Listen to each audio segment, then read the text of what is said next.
Muito boa noite. Minha saudação inicial a todos aqueles que participam de mais este encontro da série Caminhando pela Lei 6.015.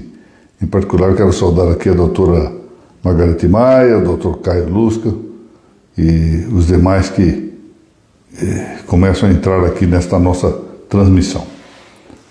Esta série Caminhando pela Lei 6.015, que foi idealizada por uma registradora civil, a doutora Thaís Castelo Branco, tem o apoio da ARPEM Goiás, e eu não posso deixar de agradecer aqui esta possibilidade que tenho de usar esta plataforma prestigiosa desta entidade goiana, e eu faço cumprimentando e agradecendo seu presidente, o doutor Alain Nogueira, e sua vice-presidente, minha amiga Evelyn Pacheco. Valente! Eu li aqui o nome Pacheco e mencionei. Evelyn Valente. Bom, nós vamos, na sequência destas nossas exposições, continuar com a análise dos artigos 97, provavelmente 97 até o número 100 no dia de hoje. Muito boa noite. Boa noite. Que trata do assunto da averbação, em particular da averbação no registro civil das pessoas naturais, que é exatamente a matéria deste artigo 97 e de todo o capítulo que trata deste assunto. Muito bem, aqui o Dr. Caio trabalha no cartório registro civil da comarca de Acreúna, de Goiás. Eu não conheço esta cidade, nem esta comarca. Se puder me dizer mais ou menos perto de que outra cidade fica, eu gostaria de ser informado. Agradeço muito. Pois muito bem. Esse tema da averbação no registro civil passa por uma referência inicial que eu gostaria de fazer de caráter genérico, que diz respeito à importância da averbação no registro público em geral. Eu tratarei de explicar isto. É muito festejado por alguns autores, sobretudo autores estrangeiros, o fato de que a averbação constitui efetivamente, muito obrigado, Dr. Caio, constitui verdadeiramente o marco divisor entre um registro público, poderíamos dizê-lo assim, antigo, e o registro público moderno e contemporâneo. O que isso significa? Claro que se nós formos buscar antecedentes dos registros públicos nas práticas dos povos antigos, por exemplo, na Grécia, entre os babilônios, entre os egípcios, ainda na Roma, que já é um período mais próximo de nós teríamos ali a possibilidade de falarmos de um ascendente muito antigo do atual registro público. Mas não é disso que aqui se trata. Sobretudo a partir do final da Baixa Idade Média, início da Idade Moderna, pode-se dizer que o registro público está constituído em uma fase que merece o nome de registro público moderno. Mas esse registro público moderno é referido por alguns autores, de algum modo, como um registro público antigo, exatamente porque ele não contava com a averbação. Ou seja, a averbação é um instrumento técnico que surgiu a partir daí do século XVIII em geral, ou já no século XIX, para permitir a remissão, ou seja, a conexão, uma remissão conexionante entre assentamentos, entre outras inscrições. E por isso o aparecimento, de algum modo, alterou muitíssimo a prática do registro. A averbação é uma invenção, por assim dizer, que tem um papel criador, tem um papel de um agente efetivamente renovador dos registros públicos. E, portanto, é disso que nós vamos aqui tratar, chamando a atenção para o fato de que a averbação no registro civil é uma das perspectivas, e até de algum modo um tanto mais acanhada do que ela ocorre em outras especialidades do registro, como é o caso, por exemplo, do registro de imóveis.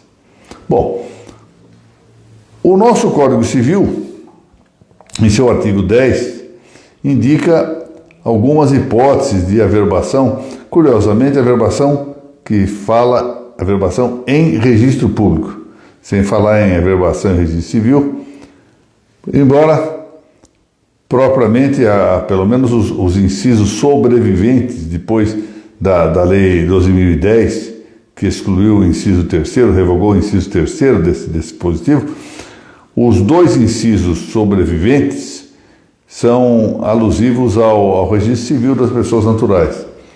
Assim diz o Código Civil: far-se-á averbação em registro público, leia-se, no registro civil das pessoas naturais, das sentenças que decretarem a nulidade ou anulação do casamento, o divórcio, a separação judicial e o restabelecimento da sociedade conjugal, e também dos atos judiciais ou extrajudiciais que declararem ou reconhecerem a filiação. Inclusive, nós vamos ver o tratamento dessa matéria no Código, na Lei de Registros Públicos.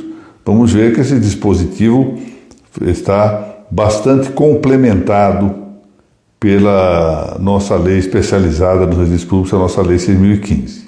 Muito bem. Vamos voltar então as nossas atenções passo a passo, como é próprio dessa nossa exposição, nessa série Caminhando pela Lei 6.015, para os artigos 97 a 100 da nossa Lei de Registros Públicos. Esse artigo 97 suportou uma modificação no ano de 2017, com a Lei 13.484. Essa modificação afastou a audiência indispensável da promotoria pública para os casos de averbação no registro civil das pessoas naturais. E, em troca, acrescentou no seu parágrafo único a possibilidade de o registrador, em dados casos, representar o Ministério Público, exatamente para restringir, ao fundo foi esta, restringir a atuação do Ministério Público àqueles casos em que estivesse mais particularmente presente o interesse público principal, ou seja, o atendimento aqui da honestidade, da integridade dos registros públicos nessa esfera do registro civil das pessoas naturais. Então, diz a lei, vou ler aqui. Artigo 97, já, portanto, com a redação da Lei 13.484 de 2017. A averbação, lembremos, insisto, esta averbação de que aqui se trata é a que se realiza no registro civil das pessoas naturais, das pessoas físicas. A averbação será feita pelo oficial do cartório em que constar o assento. Bom, primeiro ponto, vamos parar aqui a leitura. Note-se, portanto, que a averbação sempre supõe a preexistência de um assento. A averbação é, portanto, sempre uma inscrição de caráter secundário, caráter acessório. Note-se, essa acessoriedade, essa secundariedade da averbação não significa que ela seja secundária ou acessória do ponto de vista material, do ponto de vista substantivo, dos efeitos substantivos que ela gera. Tanto não é que nós vamos ver que lá à frente, que há um parágrafo no artigo 100 que projeta a existência de efeitos das sentenças que são averbadas junto ao assento de casamento, projeta esses efeitos relativamente a terceiros exatamente ao ato da averbação. Isso é uma prova evidente de que não é um ato irrelevante, não é um ato sem maior importância. Ou seja, esse assento é secundário porque ele secunda outro artigo. É acessório porque ele acede a outro artigo. Apenas isso. Ou seja, formalmente secundário, formalmente acessório, mas não materialmente ou poderíamos dizer assim, substantivamente secundário. Ou seja, guardemos bem isso, ou seja, é um assento secundário do ponto de vista formal, porque ele pressupõe sempre a existência de um assento anterior. Não se abre uma inscrição com averbação. Essa inscrição é aberta com um registro, e a averbação acede ou secunda o registro que se tenha antes lavrado. Então, a averbação será feita pelo oficial do cartório que encostar o assento. Porque também está evidentemente indicada a competência para a prática da averbação. Quem é competente para praticar a averbação? Exatamente o oficial do cartório que está lançado o registro, que vai ser objeto desta atração, desta convergência que se pede para a lavratura da averbação. E qual é o título que é apresentado ao cartório para que se faça essa averbação? Bom, diz a lei que a averbação será feita à vista de carta de sentença.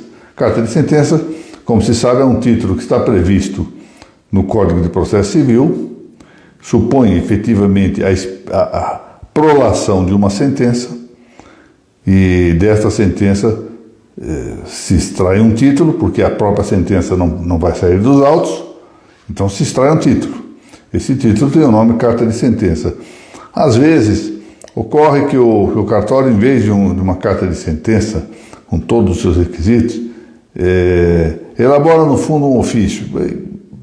Então, há casos e casos em que o registrador se prende ao aspecto formal, teria boas razões para entender que deva ser elaborada uma carta de sentença, mas se suposto que todos os requisitos necessários de uma carta de sentença estivessem num título diverso, ainda que não fosse com o nome carta de sentença, seria possível superar um entrave meramente instrumental.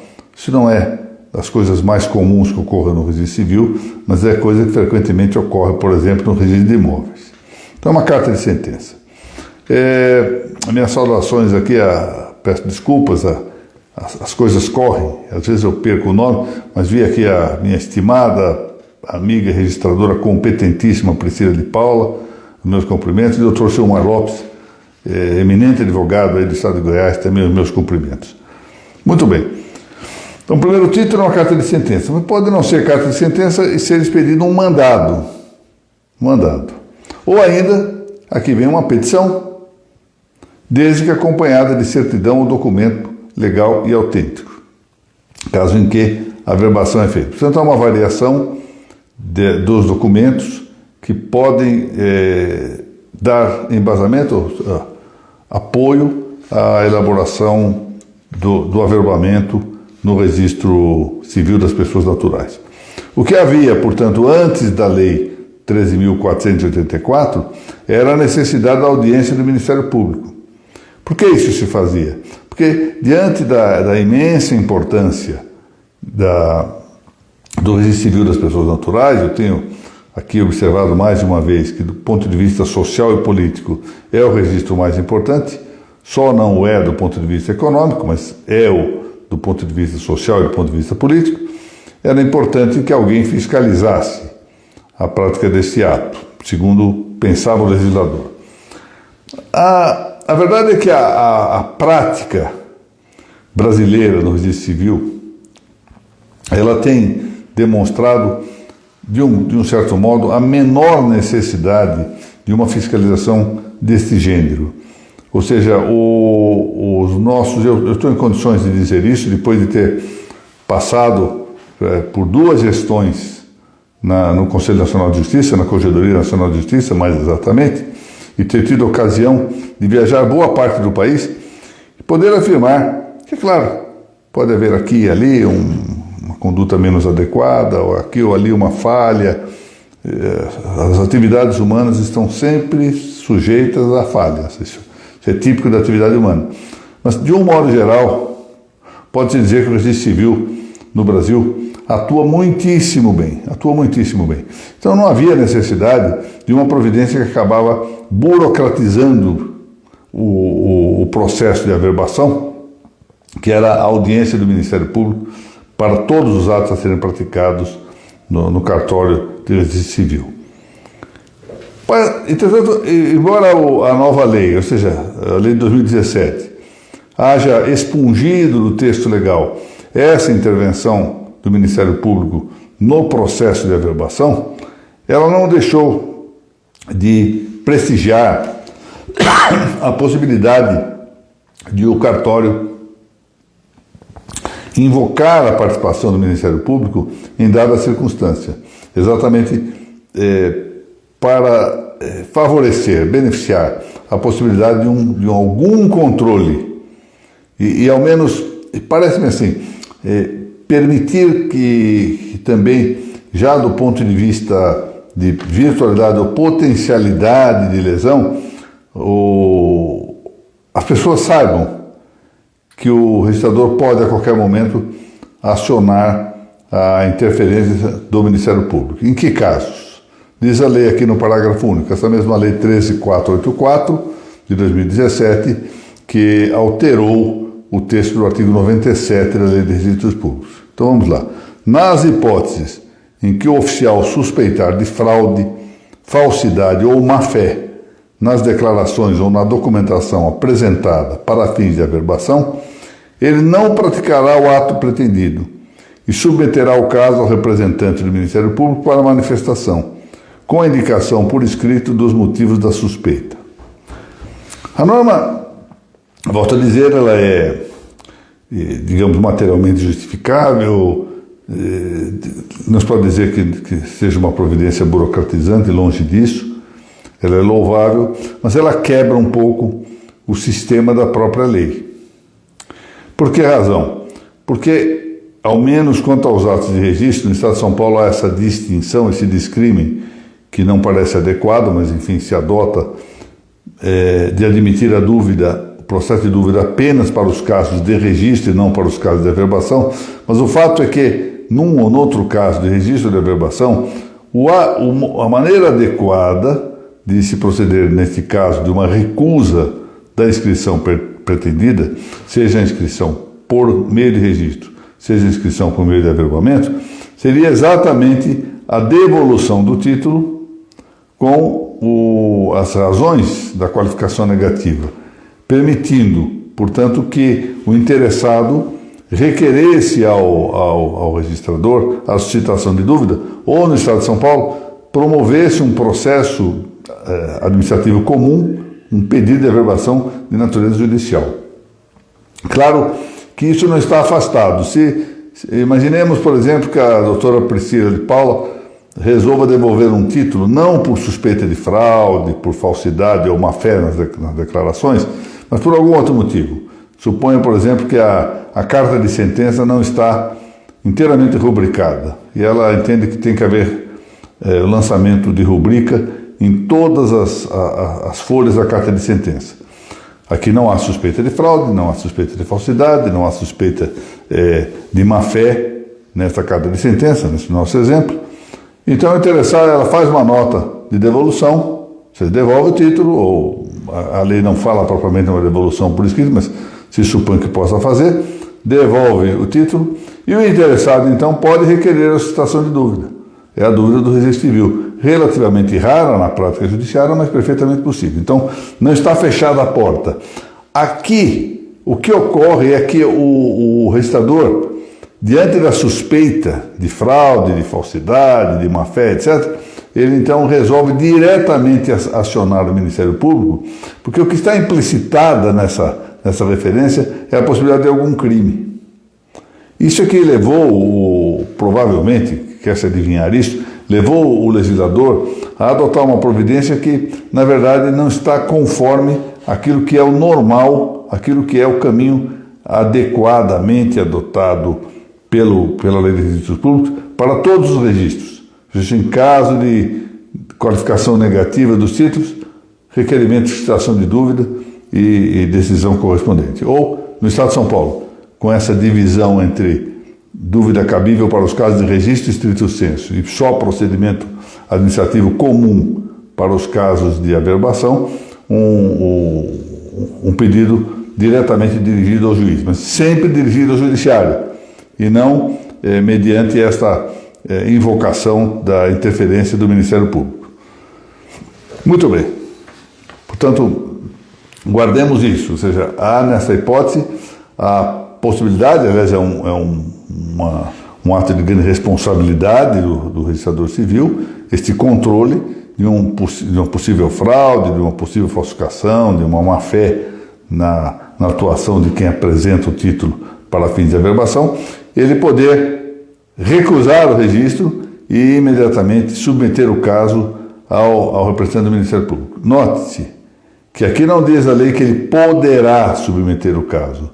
A lei diz claramente que ele submeterá. Então, se houver suspeita de fraude, de falsificação ou de má-fé, ele deve submeter o caso à apreciação do Ministério Público. Seja mandar para o promotor público, mandar com a indicação literal, ou seja, escrita, dos motivos que tem para suspeitar dessa fraude, dessa falsidade ou dessa má-fé. Uma observação prudencial que eu me permito referir aqui. Ao redigir essa indicação dos motivos de suspeita, de fraude, falsidade, má-fé, etc., muito cuidado na forma de dizer isto. É sempre bom dizer que se trata de uma possível fraude, que se examina em tese, que é uma indiciação de uma má-fé, etc., sem fazer afirmações muito candentes nessa matéria, porque pode, na hipótese de não se provar depois essa fraude, ou do Ministério Público achar que não houve essa fraude, essa falsidade ou essa má-fé, haver, então, algum consequente do ponto de vista tanto civil quanto até eventualmente penal em relação ao registrador. Ou seja, a circunstância de ele ter o dever, e o direito e o dever, de recusar o registro, a averbação pretendida, em razão da suspeita que tenha, não é uma porta aberta, uma franquia, para que ele afirme com muitas cores. A ideia toda é procurar aqui escrever de maneira elegante, de maneira fazer as coisas, por assim dizer, com um certo estilo, com firmeza, mas com estilo, e procurar não adjetivar. Não colocar qualificativos, sempre com muito cuidado, até para evitar um conflito desnecessário. Ou seja, nesse trato é preciso uma certa urbanidade de trato, uma certa cortesia de trato, não é?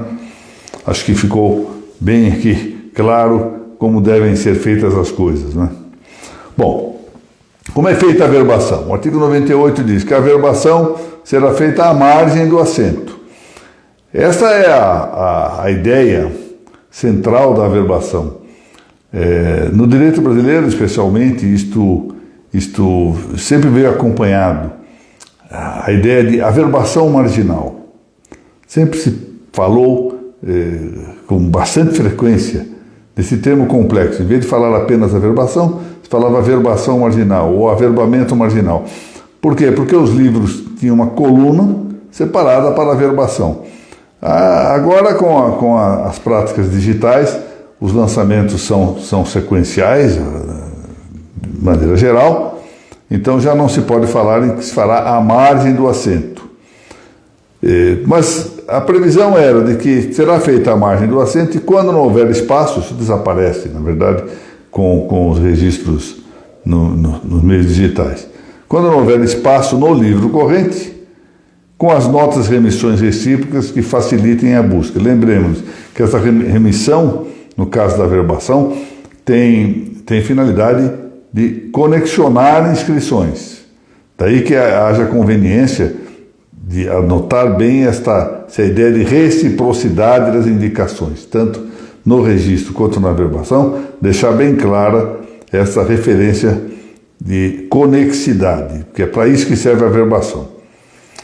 Bom, o artigo 99 dirá assim: a averbação será feita mediante a inscrição minuciosa, a indicação minuciosa da sentença ou ato que a determinar.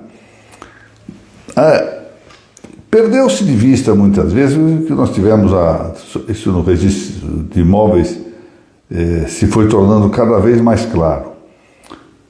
Mas em alguns casos se perdeu de vista que o registrador tem um papel criativo do ponto de vista da textualização. Ele cria um texto. Ele não é um amanuense, ou seja, alguém que transcreva pura e simplesmente um título. Não, ele o fará com adequação, compreendendo do que se trata no título, interpretando, portanto, compreende e interpreta, ou seja, fazendo a ligação entre o texto e a realidade, e aí lança com as próprias palavras aquilo que ele compreendeu. E isso se fará ao lado de uma indicação minuciosa, ou seja, qual é a indicação minuciosa da sentença? Por exemplo, uma carta de sentença expedida nos autos número tal, da tal vara, de tal comarca, sentença proferida no dia tanto de tanto, com trânsito em julgado certificado no dia tanto de tanto. Ou seja, essa é que é a indicação minudente, indicação minuciosa a que se refere esse artigo 99. Ou seja, não é pura e simplesmente transcrever o título inteiramente. Aliás, se fosse assim, aqueles que trabalharam com mais tempo, que ainda trabalham eventualmente com os livrões, não é? Sabem que era muito comum que as letras nas averbações sempre fossem muito miudinhas, para poupar espaço.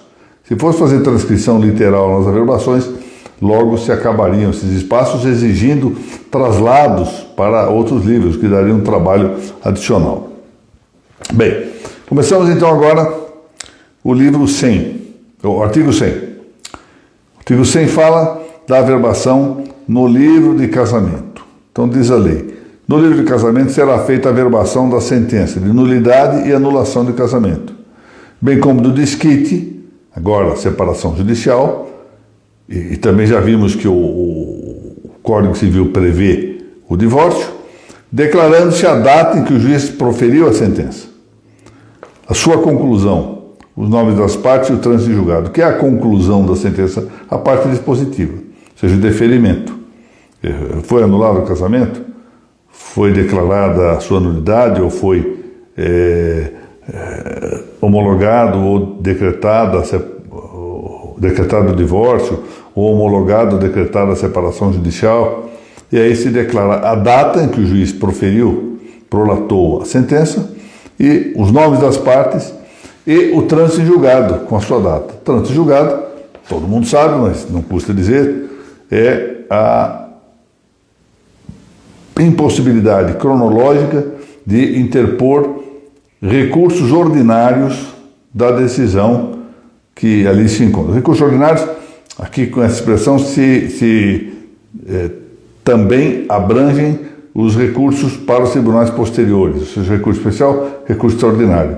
O que não se exige é o decurso do prazo para eventual ação rescisória, ou mesmo se a sentença for homologatória, para eventual ação anulatória do julgado. Isso não é objeto da ideia do trânsito em julgado. O trânsito em julgado é uma preclusão, em geral, cronológica, mas também que pode ser lógica, de interposição de recursos, e não de ajuizamentos posteriores de ação. Lembremos que a rescisória e a ação anulatória são ações, portanto não são acobertadas pelo trânsito em julgado. Aliás, elas supõem o trânsito em julgado para poder ser manejadas, para poder ser intentadas.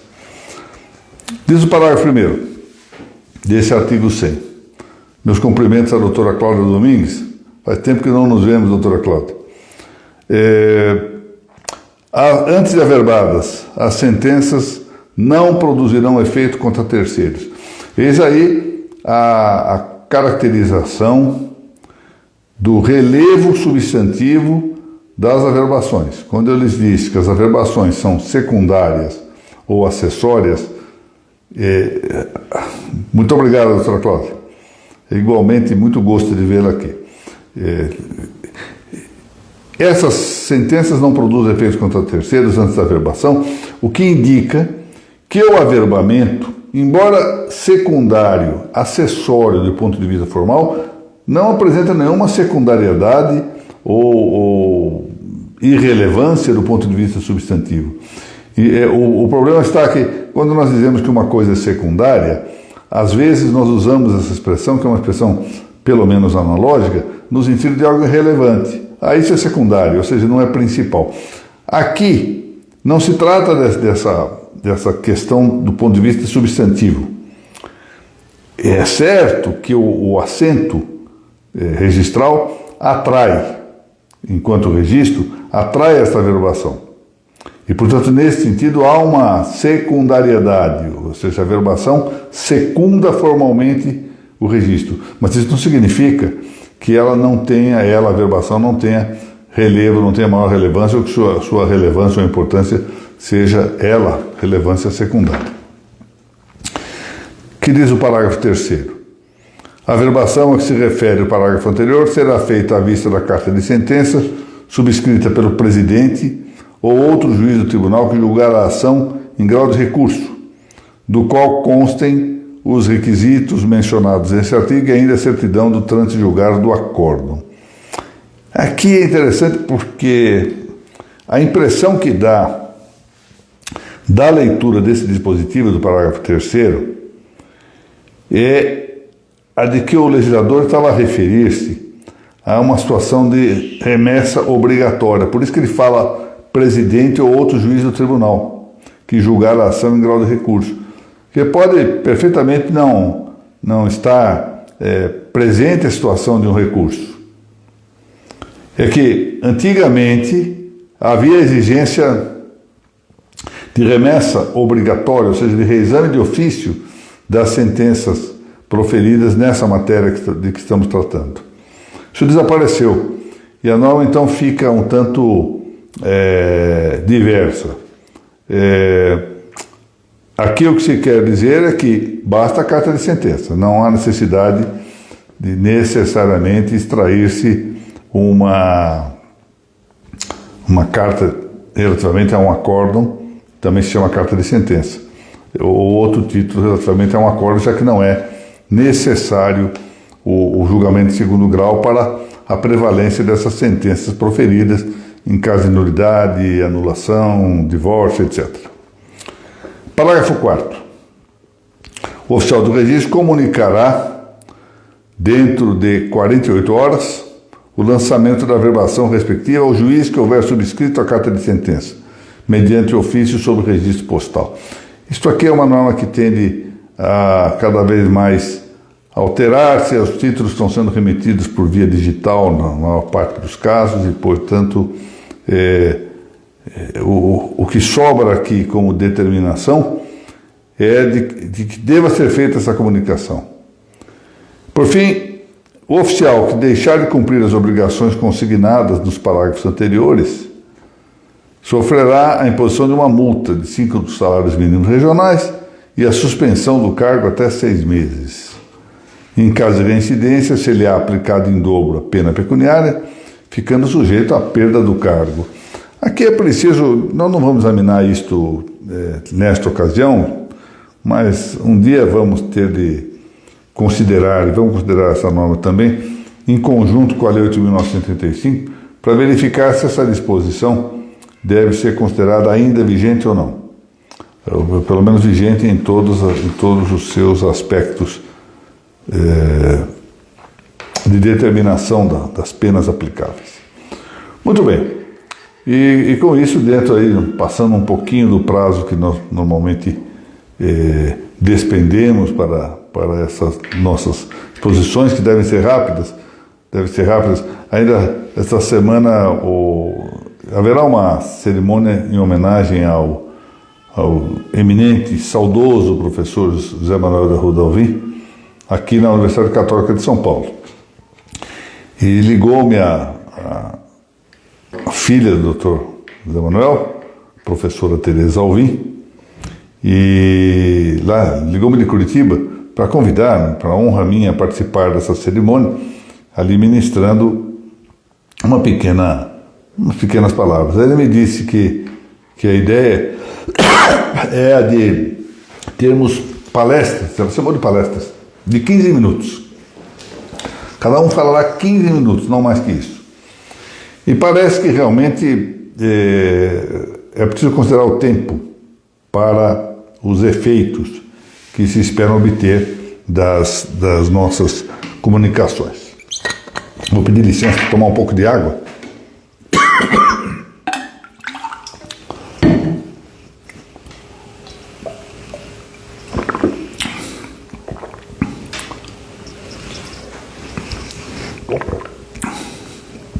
Aliás, essa caneca aqui, ó, o doutor Silmar deve reconhecer. Foi um presente aí de Goiás, no Congresso de Direito Notarial e Registral, é a OAB de Goiás. Fico aqui no meu escritório para minha aula. Bom, eu quero agradecer a todos aqueles que participaram desse nosso encontro. Igualmente, agradecer muitíssimo ao Dr. Alan Nogueira e a minha amiga Evelyn Valente por esse apoio que a Arpen de Goiás concede a esses nossos encontros, apoio que me é muito honroso, porque poder utilizar essa página prestigiosa, alcançar gente do estado de Goiás que eu provavelmente não atingiria, com essas minhas investidas para que nós todos nós, formemos uma comunidade registral de estudos, de dedicação a essas nossas matérias de que tanto gostamos, não é? Que tanto gostamos. Eu outro dia fazia o cálculo aqui, que eu estou desde... Em verdade, eu comecei em 1982, mas com regularidade em novembro de 1984. Olha, a doutora Priscila não era nem nascida, doutora Priscila.